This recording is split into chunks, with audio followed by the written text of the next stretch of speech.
Hey YouTube, Kira Qualia here, bringing you all an update to my Cardfight Vanguard Hound deck profile for post-Dragonsoul Resonance. We got a couple new of the High Beast Hound cards in the latest Cardfight Vanguard booster set, working with the different Hound the different Gone or High Beast monsters, also set up in the back row rearguard circles to then boost and support the Hound units that normally take the front and center stage with the deck. So a very fun Keter Sanctuary deck that focuses on these different high beasts that we can call out, definitely paying homage to the original High Dog Breeder Akane in this style deck for her. So without further ado, let's go ahead and get started with the deck profile. We'll go ahead and start off with the ride deck. For the ride deck, we have the energy generator with our starter being Hound Kika.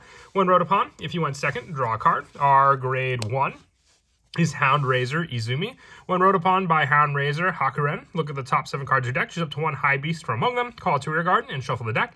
And when this unit is boosted by a high beast, this unit gets plus 2,000 to the end of the battle. So early game rush as well, just having an additional power boost to provide. Then our grade 2 is Hound Hakuren. When rode upon by Hound Aoi, look at the top 7 cards of your deck, choose up to 1 unit with Hound and its card name from among them, reveal it, put in your hand, and shuffle the deck. If you do not reveal a card, call this card to rear guard and soul charge 1, giving you at least another Hound on the rear guard circle to then be able to use. So you get a high beast call with Izumi, and then the Hound call off of Hakuren, with our main grade 3 being Hound Ai, along with the copy in the ride deck. We run 3 additional copies in the main deck as well. All your back row high beasts get plus 5,000 as a continuous Vanguard ability. On Vanguard Circle, once per turn, you can Soul Blast 2, search your deck for up to 1 high beast, call it to rear guard, and shuffle the deck. And on the Vanguard Circle, once per turn, you can Counter Blast 1, choose one of your grade 1 or less back row center column high beasts until end of turn. This unit can attack from the back row, and it gets from the back row center rear guard. At the end of the battle that this unit attacked, stand this unit, and this unit cannot attack until end of turn. And if your opponent's Vanguard is grade 3 or greater, you perform drive checks for the battle that chosen unit attacks, having the added option for it to attack from the back row, and being able to have the option to have it perform drive checks for the battle as well. Makes it just more pressure for that back row unit to then be able to attack against your opponent. So you want to have a pretty good high beast setup on that back row rear guard also.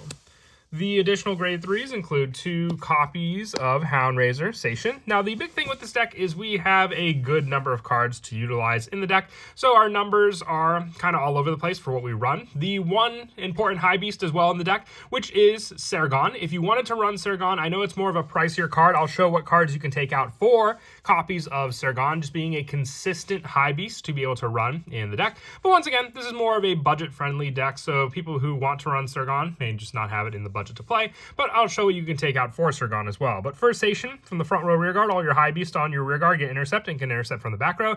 And when this unit attacks while boosted by a high beast, if you have a Vanguard with Hound and its card name, until the end of that battle, this unit gets plus 5,000. If your opponent's Vanguard is grade 3 or greater, you can also Energy Blast 3, and it gets critical plus 1. So just one of the better Hound pressure cards to be able to attack, but more specific from where it has to attack as well.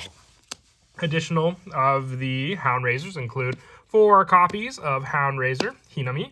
When your high beast attacks from the back row center column, if you have a grade 3 or greater Vanguard with Hound in its card name, this unit gets plus 5,000 until end of turn. If your opponent's Vanguard is grade 3 or greater, choose one of your other rear guards and it gets plus 5 until end of turn. And at the end of the battle, this unit attacked while boosted by a high beast. If you have a Vanguard with Hound in its card name, retire this unit. Choose one of your rear guards with Hound in its card name until the end of your opponent's next turn. It gets this unit cannot be chosen or retired by your opponent's card effect. So added protection for those high beast cards as well, in the form of the Hound that was meant to protect them on the rear guard circles also.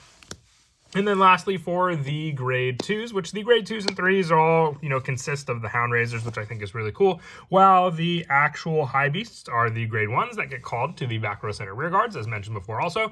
But lastly, 3 copies of Hound Mishiro. When this unit's placed on rear guard, if you have a Vanguard with Hound Counter Blast 1, look at the top 7 cards of your deck, choose up to 1 grade 1 or less high beast from among them, call it to rear guard, shuffle the deck. If you did not call a card, counter charge 1. So more setup, but also on the rear guard, once per turn when this unit attacks while boosted by a high beast, you can soul charge 1. If your opponent's Vanguard is grade 3 or greater, and you have 2 or more back row with high beast, it gets plus 10 to the end of the battle. The soul charge is meant to help with the Soul Blast 2 needed for I to then be able to Soul Blast to be able to search out the additional high beasts. And on to the grade 1s, where all of our high beast monsters reside. For the newest, we're running 4 copies of Varagon. When it's placed on rearguard, if you have a Vanguard with Hound Raiser and its card name, look at the top 5 cards of your deck. Choose up to 1 unit card with Hound Raiser from among them. Put it into hand and shuffle the deck. If you reveal a card, choose a card from your hand and put it into your soul. So the soul build up once again to help with our Hound Raiser Eye, and then being able to then use that Soul Blast to call out more high beasts. It gives you search for some specific high beast cards that you may need, and then narrow down your search for what else you may want to call out with Hound Raiser Eye, since it's more of a guaranteed call from the deck to the rearguard circle. And then also, if you have a Vanguard with Hound Raiser and its card name, this unit gets plus 5,000 shield, and your opponent's Vanguard is greater, grade 3 or greater, it also gets plus 5 power, making it a better, 18k power on its own, because it'll have the plus 5 power from Hound Raiser Eye as well, from her continuous ability. And then also the 4 copies of Melgon. When it's placed on rearguard, if you have a Vanguard with Hound Raiser and its card name, you can Soul Charge 1 or Energy Charge 1, which will come in handy depending on the ability that you want to use. We have the option for the Energy Blast 3 for the critical pressure with Seishin, or the additional order card, which we'll get to in just a bit also.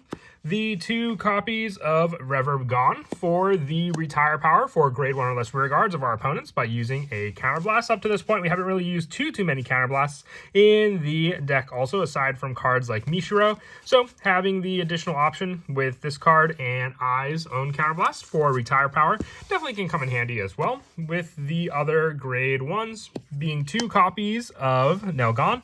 When it's placed on rearguard, choose one of your other rearguards with Hound Raiser and its card name. Till the end of your opponent's next turn, that unit cannot be attacked or by your opponent's rearguards.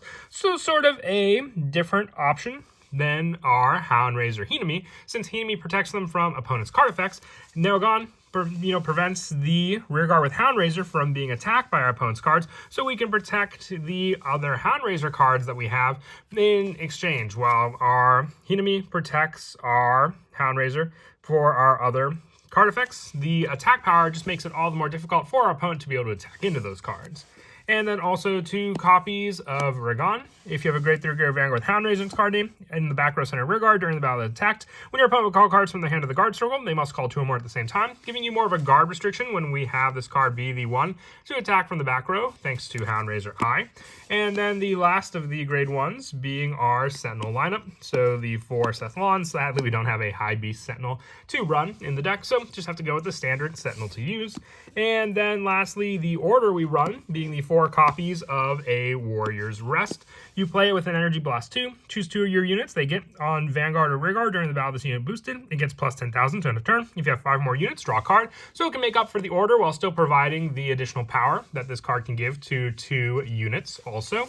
And as for the Sargon, units to place, if you wanted to mix around some of the numbers for the cards you run in the deck, you can drop those numbers down and then put in the additional 4 copies of Sargon, because I would say for consistency, a 4 of count of Sargon is fine. And you can run the lower 1 of count numbers for your other high beasts, because once again, they can search out pretty consistently with our Hound Raiser Eye just being able to Soul Blast 2 and search your deck for up to 1. So then you just need the 1 of count, as long as it's not in the damage zone, to then be able to call that card out to the rearguard circle.